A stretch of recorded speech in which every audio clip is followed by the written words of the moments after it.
Hey, I want to talk to you about your self-concept. Your self-concept is something you put together over time. And yes, you got lots of things from people, comments about you and so on, but you need to know something.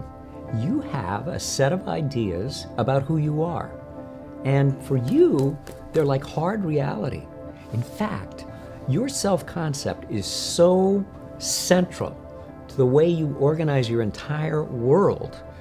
You hang on to it like mad. I mean, you feel like, okay, if there's one thing I know me. And yet, you may be leaving out all kinds of possible things about you that you could have taken notice of, but haven't. Did you ever have this experience where you got into a class with somebody, a particular professor or teacher, and they just looked at you a different way? Could be even a grade school teacher, but it was like they saw something about you that the other teachers hadn't seen, and they kind of expected more of you, and maybe they waited a little longer to hear what your answer was, like they were really interested, and you went, oh. I mean, you didn't necessarily say something out loud to yourself about what was going on, but pretty soon you were kind of like speaking up in class and saying more things. That's what happens. There's an interchange with you and other people, and you form a self-concept, and the good thing is that there is room for it to expand, and you can take more in and allow yourself to shift. But if anybody comes in and just says you're not this or you're not that, you hang on to your self-concept. You feel like they're crazy. They don't know. I know me. You know like 1/4,000,000th of you. You're an energy system. You're beyond stardust. You're amazing. And there's so much to you that you don't understand and don't conceive of and can.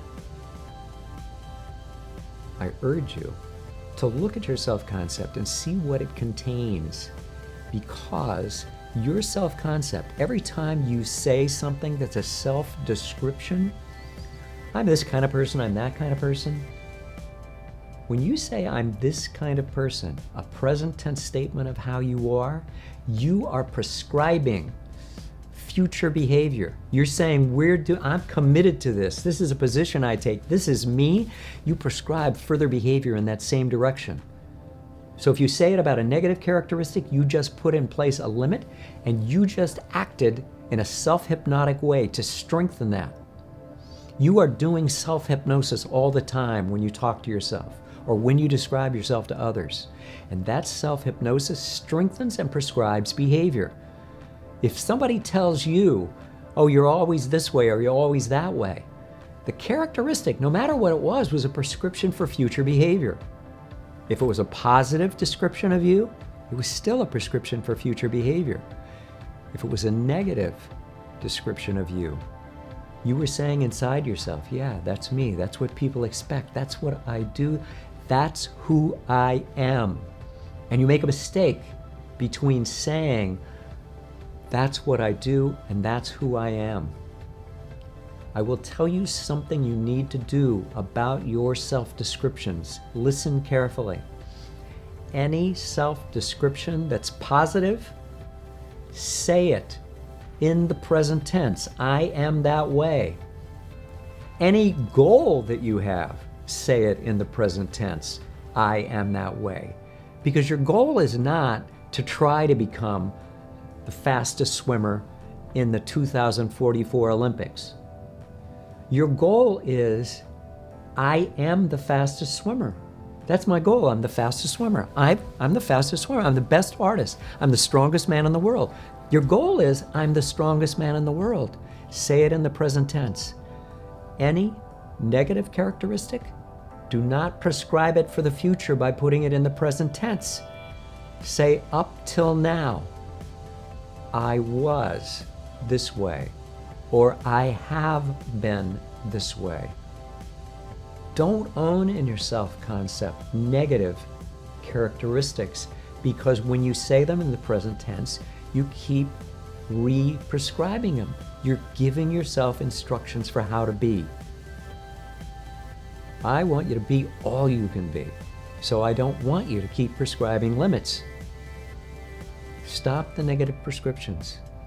Prescribe only positive things in new directions that you know you're building toward. Since you're a high achiever, you may know about this. High achievers often hit a wall.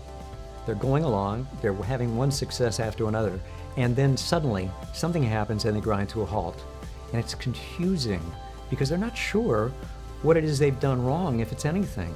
They just know that they're not moving anymore the way they're used to moving, the way they have moved in the past.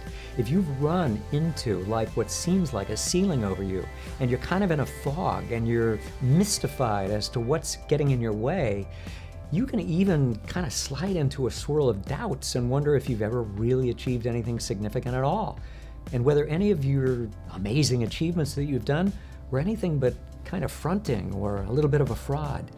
That is really negative and pernicious, and it doesn't have to be that way. I want you to go get a free report from me. Go to drkenchristian.com/breakthrough and receive from me this free report with action steps that are going to tell you exactly what to do now to get you going.